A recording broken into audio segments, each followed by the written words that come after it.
Good morning, children. Today we'll discuss about antenna beamwidth. Let us go with the presentation.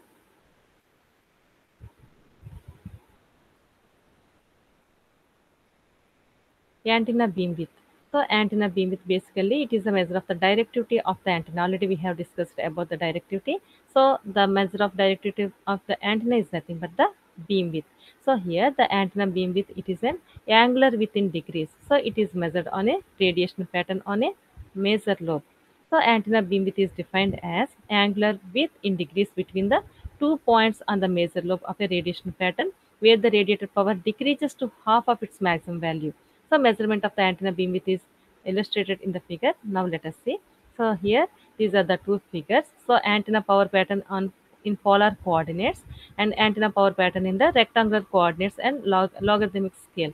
So here we can measure the antenna beamwidth on the major lobe. So this is the major lobe. Already we have an idea. And here these are the first nulls. So these are first nulls. So beam width. So this line it is a beam width between the first nulls, and here this is a half power between beam width, and here mainly we will consider this one, and these are the minor lobes, and this is the back lobe. So this is the main lobe axis. So this is the main lobe axis, and this is the main lobe or major lobe. So the antenna can transmit the total energy mostly by using this major lobe or main lobe. And here beam width we consider here the beam width it is the half of the here we can observe at between the points P1 and P2.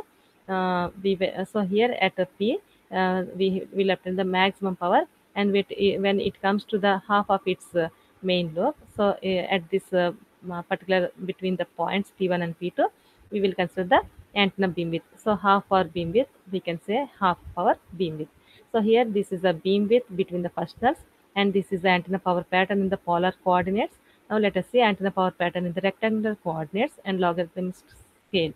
And here these are the minor lobes, these are minor lobes, and this is the main lobe. So at this 0 decibels the power is maximum here, and at particular -3 decibels that means here the power is half, here half power beam width here. So this is the beam width between the first nulls. So this is beam width between the first nulls, and here this is the beam width, and here this is the beam width we can calculate between the points P1 and P2 where the power is decreased to half, that means -3 decibels. So this is the theory already which we have discussed by seeing that one. So many times antenna radiation pattern is described in terms of the angular width between first nulls or first side lobes. So then such an angular beam width is called the beam width between the first nulls.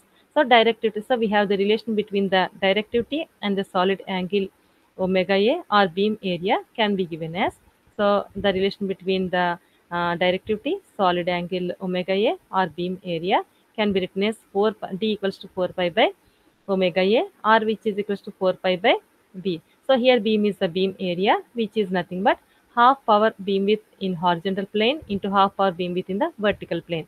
So we can say horizontal plane can also we can say as E plane, vertical plane we can say as H plane. So that means half power beam width in E plane into half power beam width in the horizontal plane. So our beam area which is approximately equals to theta E into theta H. So here theta E, theta H in radians. So D equals to 4 pi. Let us substitute B value here, theta E, theta H. So if theta E and theta H are in radians, so this is the D value. So we can convert angles expressed in radians into angles in degrees by using the relation. So we can convert the angles in radians into the angles in degrees. So 1 radian equals to 180 degrees by pi. So which is equals to 57.295 degrees, which is approximately equals to 57.3 degrees. So D equals to, so that means here we are converting radians into the degrees here.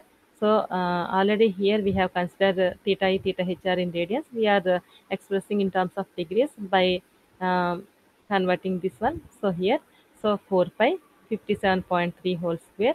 That means why? Because here theta E and theta H, here we have two terms. So for each one we have 57.3, and here for these two terms we are writing 57.3 whole square into theta E degrees, theta H degrees. So by solving this one, 41257 degrees by theta E degrees, theta H degrees. So here the above formula, it is approximate formula and it is applicable only to the antennas with a narrow beam width about 20 degrees. So with no minor lobes in the radiation pattern.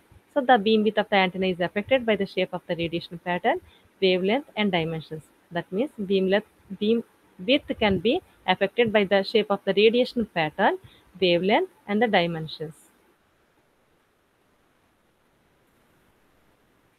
Thank you, children.